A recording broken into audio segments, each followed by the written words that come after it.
Hello everyone, आप सभी का मेरे चैनल पे बहुत बहुत स्वागत है। ये एक नया चैनल है जो मैंने बनाया है और इसमें हम कुछ अलग तरीके से पढ़ेंगे। जैसे कि सब लोग कैसे करते हैं कि शुरू से लेकर एंड तक पूरा चैप्टर पढ़ाते हैं, उससे स्टूडेंट बोर हो जाते हैं, पूरा वीडियो लेक्चर नहीं देखते हैं और ऐसा सब चलता रहता है। इसलिए हमने इसका सॉल्यूशन निकाला है। हम क्या करेंगे, हम एक चैप्टर का एक पेज पढ़ेंगे, ठीक है। लेकिन आपको लग रहा होगा कि ऐसे तो बहुत दिन हो जाएंगे चैप्टर कंप्लीट करने में, तो हम ऐसा करने वाले हैं कि एक चैप्टर का एक पेज हम अभी पढ़ेंगे। फिर आपको जो भी सब्जेक्ट आपका प्रिपेयर करना है आप वो पढ़िएगा। फिर जब आप उस सब्जेक्ट से बोर हो जाए तब उसी चैप्टर का नेक्स्ट वाला पेज का आप वीडियो देख लीजिएगा। इस तरीके से हम हर दिन 3 पेजेस पढ़ेंगे। 3 पेजेस हम डेली पढ़ेंगे। और बायोलॉजी के चैप्टर्स में ज़्यादा लंबे चैप्टर्स होते नहीं हैं, लिमिटेड ही पेजेस होते हैं। तो इस तरीके से हम आसानी इसको कंप्लीट भी कर लेंगे और आप बोर भी नहीं होंगे और अच्छे से सीख भी जाएंगे। अगर आपको मेरा पढ़ाना पसंद आए तो इस चैनल को सब्सक्राइब कीजिएगा, वीडियो को लाइक कीजिएगा, अपने दोस्तों में शेयर कीजिएगा। Thank you. तो शुरू करते हैं। जब भी कभी हम आसपास देखते हैं तो हमें 2 टाइप के जीव दिखाई देते हैं। एक वो जो जीवित होते हैं, दूसरे वो जिनमें जान नहीं होती है, ठीक है। इन सब को देखकर आपने कभी सोचा है कि इन सभी को लिविंग या फिर नॉन लिविंग बनाता कौन है? तो इस सवाल का जवाब ये है कि इन सभी के अंदर basic unit of life present होती है। अब ये बेसिक यूनिट ऑफ लाइफ क्या है? बेसिक यूनिट ऑफ लाइफ होता है सेल, जो कि हर एक लिविंग ऑर्गेनिज्म में प्रेजेंट होता है। सभी लिविंग ऑर्गेनिज्म सेल से बने होते हैं। कुछ सिंगल सेल से बने होते हैं जिन्हें हम यूनिसेलुलर ऑर्गेनिज्म बोलते हैं, और कुछ जैसे कि हम यानी कि ह्यूमंस मल्टी सेलुलर होते हैं। हमारे अंदर क्या एक ही सेल है? नहीं ना, हमारे अंदर एक से ज़्यादा सेल्स होते हैं, टिश्यूज़ होते हैं, ऑर्गन्स होते हैं, ऑर्गन सिस्टम होता है। यानी कि हम एक से ज़्यादा सेल से बने हुए हैं और एक तरीके से भी ज़्यादा तरीके के सेल, अलग अलग टाइप के सेल से बने हुए हैं। हम बहुत सारे सेल्स से मिलकर बने हुए हैं हम, तो इसलिए हमें कहा जाता है मल्टी सेलुलर ऑर्गेनिज्म।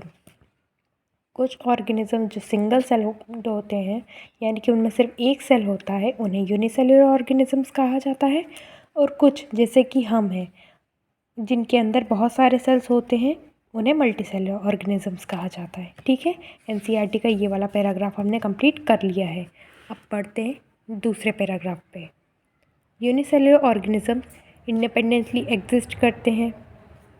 अब हम क्या देख रहे हैं कि जो यूनिसेलुलर ऑर्गेनिजम्स रहते हैं वो क्या क्या कर सकते हैं। तो यूनिसेलुलर ऑर्गेनिजम्स इंडिपेंडेंटली एग्जिस्ट कर सकते हैं और ये लाइफ के इसेंशियल फंक्शन, ज़रूरी फंक्शन, जैसे कि अपना खाना है, जैसे कि अमीबा का अपन एग्जांपल लेते हैं, तो वो क्या है, अपने फूड को इंगल्फ भी कर लेता है और अपनी बॉडी से ही एक्सक्रीट आउट भी कर देता है, ठीक है। तो इस टाइप से अमीबा यूनिसेलुलर ऑर्गेनिज्म है। यूनिसेलुलर ऑर्गेनिज्म है, ये खाने को अपनी बॉडी से ही एंगल्फ भी कर लेता है, मतलब कि खुद खा भी लेता है, उसको एक्सक्रीट आउट भी कर देता है। तो इस टाइप से ये इंडिपेंडेंटली एग्जिट भी कर सकते हैं, यानी कि दूसरों पे डिपेंडेंट नहीं होते और लाइफ के ज़रूरी फंक्शन भी परफॉर्म कर लेते हैं, ठीक है। कोई भी चीज़, अगर किसी भी चीज़ में कंप्लीट स्ट्रक्चर ऑफ सेल नहीं होता है तो वो इंडिपेंडेंटली नहीं रह सकता। यानी कि कोई भी लिविंग ऑर्गेनिजम्स है, किसी भी लिविंग ऑर्गेनिज्म में जो सेल है वो तो चाहिए ही चाहिए। बिना सेल के कोई भी लिविंग ऑर्गेनिज्म वर्क नहीं कर सकता।